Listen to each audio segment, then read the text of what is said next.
በእኛ ህዝብ እንደዛ ቀን ኮሌክቲቭ ትሎማ ውስጥ የከተተው ቀን ያለ አይመስለኝም በታሪኩ። በጣም አስደንጋጭ ነበረ። ህዝቡ ሁሉ ነው በጣም የደነገጠው፣ በጣም የተናደደው፣ ቅስሙ ነው የተሰበረው። እስከዛሬም ከዛ ውስጥ እንደ ግለሰብም እንደ ማህበረሰብም አልወጣንም። ከዛስ ሌሊቱን በምን አይነት ሁኔታ አሳለፍክ? እንቅልፍ አልነበረም። በአንድ ወገን ከፍተኛ ሀዘን ነበር፣ በሌላ ወገን ደግሞ ስጋት ነበረን።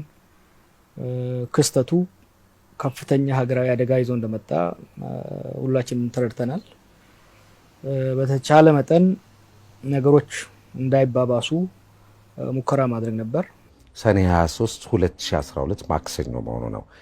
ከማለዳው ጀምሮ የነበረውን ከዚያም የተፈጠረውን ሁኔታ እንዳለ የማክሰኞ ጠዋት ማለዳ ተነሳችሁ? አዎ፣ ማታ የነበረው ሀሳብ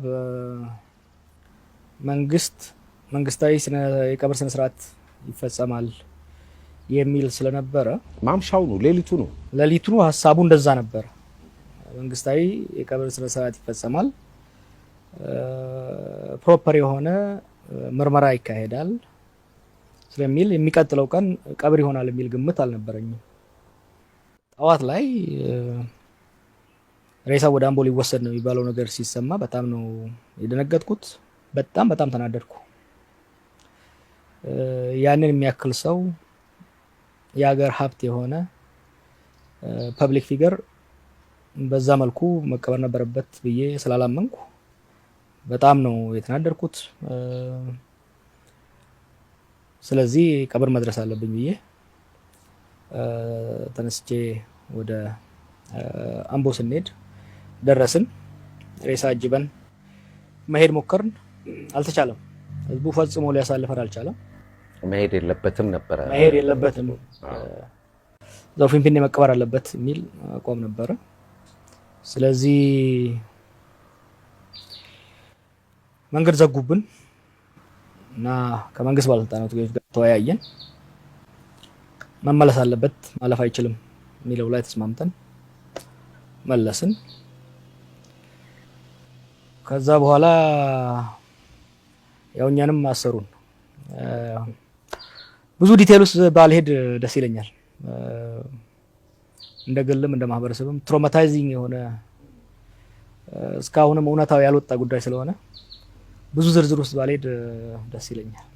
አገጭጓ ነበረ። እናንተም በቁጥጥር ስር ለማዋል በተደረገው ሙከራ ተኩስ ነበረ። የወደቀም ሰው ነበር? እኔ እዛ ያለው ምንም ተኩስ አልነበረም። የነበሩትን ፖሊስም ነበረ፣ መከላከያም ነበረ። ከነበሩት አዛዦች ጋር ተወያይተን ነገሮችን አረጋግተን ነው እኛ ወደ ቁጥጥር ስር የገባ ነው። እኛ ከሄድን በኋላ ግጭትም አልነበረም። አንዳንዱ ጥይት ባርቆ ነው ይላል፣ አንዳንዱ አንድ ፖሊስ ራሱን ገሎ ነው ይላል። እንዳልኩ ያልተጣራ ጉዳይ ነበረ። ያን ግን የሰማሁት ታስሬ በሶስተኛው ቀን ነው እንጂ ያለ እኔ እስካለሁ ምንም አልነበረም። አንተ ያለ ለህይወት አስጊ የሆነ ወደ አንተ መጣ እንደው ያነጣጠር ወይም ምናልባት ህይወትን ሊያሳጣ ዋጋ ሊያስከፍል የሚችል ስሜቶች አልሸተቱም? አልነበሩም? ነበሩማ። ቢያንስ ወደ 500 የሚሆን ወታደር ነበረ ከፖሊስ እና ከመከላከያ በዛ ቦታ ላይ። እስከ አፍንጫ የታጠቀ ነበር። ተረጋግተን ባናረጋጋ ኖሮ እኛን የሚጠብቁ ልጆችም ነበሩ። 3 ኃይል አለ። እኛን የሚጠብቁ ልጆች ነበሩ። የኦሮሚያ ፖሊስ ነበሩ፣ የመከላከያ ነበሩ። በጣም መፋጠጥ ነበረ። ቀስ በቀስ አረጋጋን። የነበሩት የመከላከያ አዛዦችም በጣም ብልህ ነበሩ። ተነግሯቸው የመጡትና ያዩት አንድ አልነበረም። ስለዚህ ተወያየን፣ ምን ይሻላል ስንል ነገሮችን ማርገብ ስላለብን መከላከያ ከቦታ እንዲወጣ ጠየቅናቸው። እሺ ብለው አስወጡ። የኛ ልጆች እኛን የሚጠብቁት እንዲፈቱ አረግን፣ አስፈታናቸው። ስለዚህ የኦሮሚያ ፖሊስ ብቻ በአካባቢው እንዲቆይ አረግን። እዛ የኦሮሚያ ፖሊስ እኛን እንዲይዝ አረግን። በዛ መልኩ አረጋጋ ነው እንጂ አደጋውማ ትልቅ ነበር። ለምን ተያዛችሁ? ቀድሞ ያለቀ ጉዳይ ነበር። አጋጣሚው ከዛ ጋር ተገጣጠመ እንጂ ያው ምርጫ ገባለሁ ስላልኩ ከምርጫ ማስቀረት ግዴታ ነበር። ከዛ ጋር የተያያዘ ነው እድሉን በመጠቀም ወደዛ ተሄደ እንጂ ያው አጋጣሚው ብቻ ነው እንጂ ቀድሞ ያለቀ ነው እኔን ማሰር። በነገራችን ላይ ስለ ሃጫሉ ግድያ እስከዛሬም ድረስ በግልጽ የወጣና የተነገረ ነገር የለም።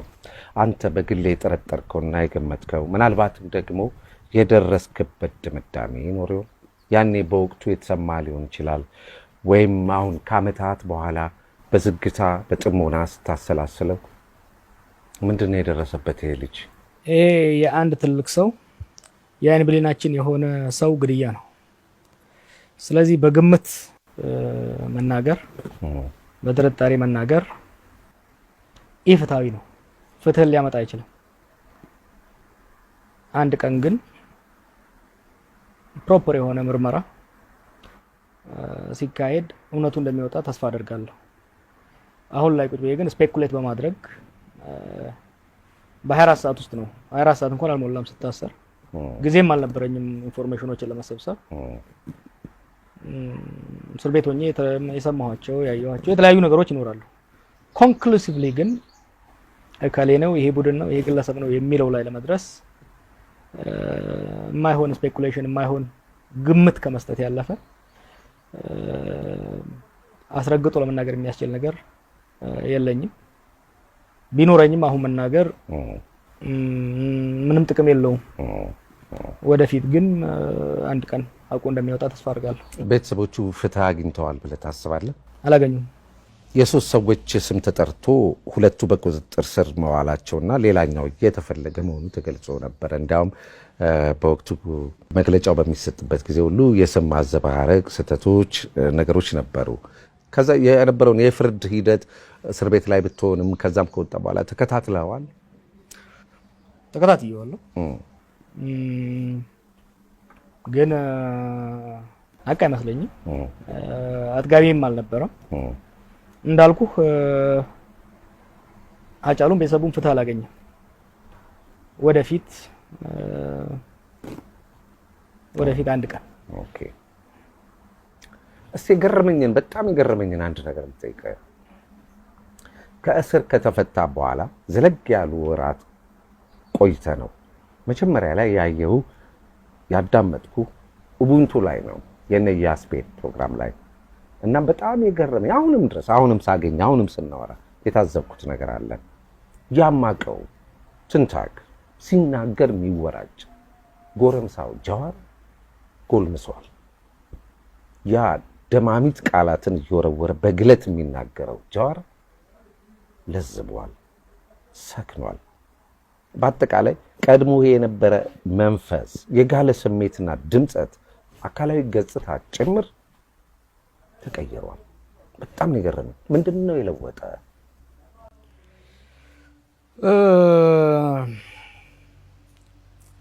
እስር ቤት ጊዜ ሰጠኝ እረፍት እንድወስድ እና ነገሮችን እንዳሰላስል እንዳብሰለስል ረዳኝ። አየህ ምናልባትም 10-12 ዓመት ጀምሮ በፖለቲካ አክቲቪዝም ውስጥ ነው የቆየሁት እና ስታሰር እድሜ ወደ 34 አካባቢ ነበር፣ 33-34። ስለዚህ ለ20 ምናምን ዓመት አክቲቭ የሆነ ፖለቲካ ውስጥ ነበር የቆየሁት እና ጉርምስናው አለ፣ ቁጭቱ አለ፣ እልህ አለ። ያ ሁሉ ተደራርቦ በፉል ስፒድ ነበር ሲሄድ ነበር። ኦኬ። እስር ቤት እንደገባው የመጀመሪያ 3 ሳምንት ተኛው። እንቅልፍ ምክንያቱም ከዛ በፊት በተለይ በትግል ወቅት በጣም እድለኛ ከሆንኩ በቀን 3 ሰዓት ከተኛው ነበር። እሷንም 30 ደቂቃ እየተነሳው እንደዛ ተኛው። ትልቅ ሸክም የወረደልኝ ያህል ተኛ። በጣም አረፍኩ። እዛ በኋላ መጻፍ ጀመርኩ። እየተቀሰቀስክ ነበር አሉ ምግብ ብላ የምትባለው? እንቅልፍ ከተኛውበት ቀስቅሰውኝ ነው ምግብ ብላ የሚሉኝ። ሽንት ቤት የሚወስዱኝ ከእንቅልፍ ቀስቅሰውኝ ነው እና በጣም ተኛው እና የሆነ ሸክም ወረደልኝ ከ3 ሳምንት ከምናምን በኋላ። ከዛ መጻፍ ጀመርኩ። እዛ መጽሐፍቶች እየገቡልኝ ማንበብ ጀመርኩ። ብቸኝነቱ ከራስ ጋር መነጋገር፣ ያለ ኮምፒውተር፣ ያለ ስልክ፣ ያለ ሰዎች፣ ያለ ጫጫታው ብቸኝነቱ ምናልባትም ለመጀመሪያ ጊዜ ከራሴ ጋር እንድነጋገር እድል ሰጠኝ እና ይመስለኛል ያ ነው አንዳንዶች እንደሚሉት እንድበስል ያደረገኝና ተረጋግቼ እንትን እድል ሰጠኝ። ምናልባትም ቀደም ሲል ከአነሳው ጥያቄ ጋር ተዛምዶ ይኖረዋል ብዬ የምገምተውን አንድ ሀሳብ ልጥቀስ፣ እንደው ሳትደብቅ ንገረኝ። ጃዋር ተከበበ የተባለ ጊዜ የተቀሰቀሰው የደጋፊዎችህ ቁጣ፣ የተፈጠረው አደጋ የሚዘነጋ አይነት አይደለም። ሰኔ 23 2012 ግን በአጭር ቃል አራዳዎች እንደሚሉት ወፍ አልነበረም። ጃዋር ተከበበ ስለተባለ ብቻ ቀውስ ከተፈጠረ፣ ታሰረ ከተባለማ ሀገሪቱ ላይ በቃ ድብልቅልቅ ያለ ሁኔታ ይፈጠራል የሚል የብዙዎች እኔን ጨምሮ ስጋት ነበረ። ግን ምንም የተፈጠረ ነገር አልነበረም። አንተ ራስህ አልደነገጥክም? እኔ እንግዲህ ምን እንደሆነ አላውቅም ነበረ። ምክንያቱም ቀብር ሄድን፣ ታሰርን። ከዛ በኋላ ስልክ የለም፣ ከሰው መገናኘት የለም፣ የማውቀው ኢንፎርሜሽንም አልነበረም። ነገር ግን የነበረው ሾክ ከልጁ መገደል ጋር ተያይዞ የነበረው ሾክ በሾክ ላይ ሲመጣ ትደነዝዛለህ፣ አንዳንዴ ያዝዛል እና ያም ይመስለኛል። ነገር ግን እኔ ከመታሰሬ በፊት ሁለት ነገር እየመጣ እንደሆነ እርግጠኛ ነበርኩ። ወይ እገደላለሁ ወይ እታሰራለሁ። እና ቤቴ ውስጥ 2 ሻንጣ አዘጋጅቼ ነበር። አንደኛው ፒጃማ ያለው እስር ቤት የሚሄድበት፣ አንደኛው ነጭ ጣቃ ያለበት የምቀበርበት። ከሁለት አንዱ እየመጣ እንደሆነ ግልጽ ነበር ለኔ። ሳይኮሎጂካሊ እኔ ሬዲ ነበርኩ። ምንም አልገረመኝም። ስታሰርም አልገረመኝም። ለሞትም ለእስሩም ዝግጁ ራስን አድርጋ ዝግጁ ነበርኩ። ሳይኮሎጂካሊ ሬዲ ነበርኩ እና ብዙም ከዛ በኋላ ምን ተፈጠረ ምን ሆነ የሚልም ነገር ስጠይቅ አልነበረም። እንዳልኩ እንደተሰርኩ ወደ መኝታ ነው የሄድኩት እና ትላለበኝ። እንዲህ አይነቱ ነገር ግን ሰዎች ላይ በተለይም ፖለቲከኞች ላይ የሚያሳድረው ተጽዕኖ የሚፈጥረው ስሜት አለ። ምክንያቱም ብዙውን ጊዜ የምንመካው እታገልለታለሁ ሞትለታለሁ በምንለው ህዝብ ነው። ፖለቲከኞች እንደዛ ነው ስሜት ያላቸው እና አንተ እታገልለታለሁ በምትለው ህዝብ ወይም በደጋፊዎች ላይ የነበረ እምነት አልተሸረሸረም? ምንም መጥተው ያስፈቱ አንድ ቀን ያሳድሩ አላድርም እስር ቤት አይነት ስሜት በውስጥ አልነበረም? አልነበረም። ሪሜምበር እኔ እኮ የፖለቲካ ሳይንስ ተማሪ ነኝ። የስቴት ፓወርን ምንም ብታደርግ የስቴት ፓወርን አንደርስቲሜት ማድረግ የለብህ አይደለም። ረጅም እድሜ ያላት ስር የነደደ ቢሮክራሲ ያላት እንደ ኢትዮጵያ ተውና በጣም ፍራጃይል የሆኑ ስቴቶች ራሱ ያላቸው ካፓሲቲ ቀላል አይደለም። ስለዚህ ብገደል ይበቀልልኛል፣ ብታሰር ያስፈታኝልኛል የሚል እንደዛ አይነት ቀቢጸ ተስፋነት ሊኖርም አይችልም። ምክንያቱም ኢዝ ስቴት እና ይሄ ነበር የኔ እንትን። ትክክለኛው የፍቺ ውሳኔ በነፃ በይቅርታ በምህረት የትኛው ነው? በጊዜ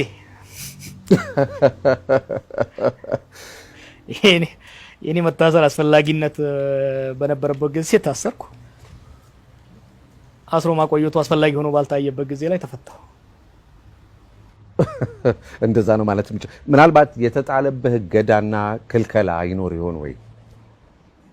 ከዝምታ ጋር ሰዎች አያይዘው እንግዲህ አሁን አመት አልፎታል ከወጣ በኋላ እሷንም ትንሽ ሰላማዊ በጣም ሌላ አንግል ቃለ መጠይቅ የተደረገለ ከዛ በኋላ ጃዋር የት ገባ? ጃዋር የት ሄደ? ጃዋር ከእስር ቤት ሲወጣ እንዴ ምን አርገውት ነው? ሁሉም ሰው ፖለቲከኛው እስር ቤት ገብቶ ከወጣ በኋላ እንዲህ ዝግት የሚሉ ምን እየቀቧቸው ምን እያጠጧቸው ነው የሚባል ነገር አለና እገዳ ክልከላ አለው ወይ? ስለሌላው አላውቅም። ሌላ ዝም ያለ ሰው ያለ አይመስለኝም። ግማሹ ጫካ ገብቷል፣ አብረን የታሰር ነው። ግማሹ እንደቀጠለ ነው። እኔ ምንም እገዳ አልተደረገብኝም፣ ግን በራሴ ላይ ያደረኩት እገዳ አለ። እንዳልኩ ከ20 ምናምን ዓመት የፖለቲካ ሩጫ በኋላ እና 1 ዓመት ተመንፈቅ ከራሴ ጋር ለመነጋገር ሪፍሌክት ለማድረግ የራሴንም የሀገሬንም ወደፊት በምን ቢሄድ ይሻላል የሚለውን እንዳስብ እድል ነበረኝ። ሁለተኛ እኔ ስታሰር የነበረችው ኢትዮጵያና እኔ ስፈታ የነበረችው ኢትዮጵያ የተለያየች ነች። በነዛ በ3 ዓመት ውስጥ የነበረው በጣም ሁለት የተለያዩ ሀገራት ማለት ትችላለህ። እኔ ስታሰር ገና ዳመና እየሰበሰበ ያለበት ጊዜ ነበር። እኔ ስወጣ ሀገር በጦርነት ጎልፍ ተጥለቅልቃ በእሳት ወላፈን እየተቃጠለች ያለች ሀገር ናት እና ሳልወጣ ቁጭ ብዬ አስቤ የወሰንኩ ውሳኔ ነበር። አንድ ተሰሚነት እንዳለው ሰው፣ አንድ በዛ ሀገር ላይ ጥሩም መጥፎም ሊፈጥር እንደሚችል ሰው፣ ሆኖም ደግሞ ለሀገሬና ለሕዝቤ በጎ ምኞት እንዳለኝ ሰው ምን ባረግ ነው ሀገሬን ሕዝቤን ልረዳ የምችለው ምን ባረግ ነው ብዬ ሳስብ በወላፈን እየተቃጠለ ባለ ሀገር ላይ የኔ መናገር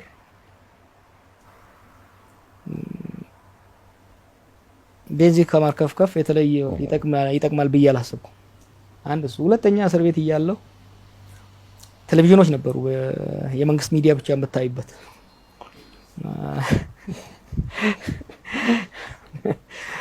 እና እዛ ላይ የማከብራቸው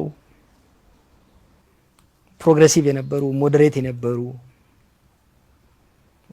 ግለሰቦች ተቀይረው አብደው አየኋቸው። በትግራይ ጦርነት ጊዜ የተሻለ ማወቅ የነበረባቸው ለማወቅ ደግሞ ልምዱም ትምህርቱም ያልነበራቸው ሰዎች ወደ ሰይጣንነት ተቀይረው በቴሌቪዥን አየሁ እና በጣም ፈራው፣ በጣም ደነገጥኩ እና እዛ ላይ መቀላቀል አልፈለኩም ወጥቼ። ስለዚህ ወሰንኩት አፌን መከፍት ከሆነ ስለ ሰላም መናገር አለብኝ።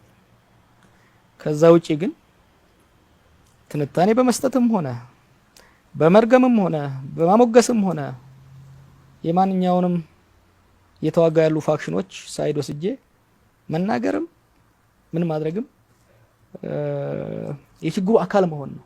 ነገሮችን ማባባስ ነው እንጂ የህዝብን ስቃይ ማባባስ ነው እንጂ ማራዘም ነው እንጂ ጥቅም የለውም ብዬ ስላሰብኩ ከመነገር መቆጠብን በራሴ ወስኜ በራሴ ላይ አድርጌ የሄድኩት ማዕቀብ ነው።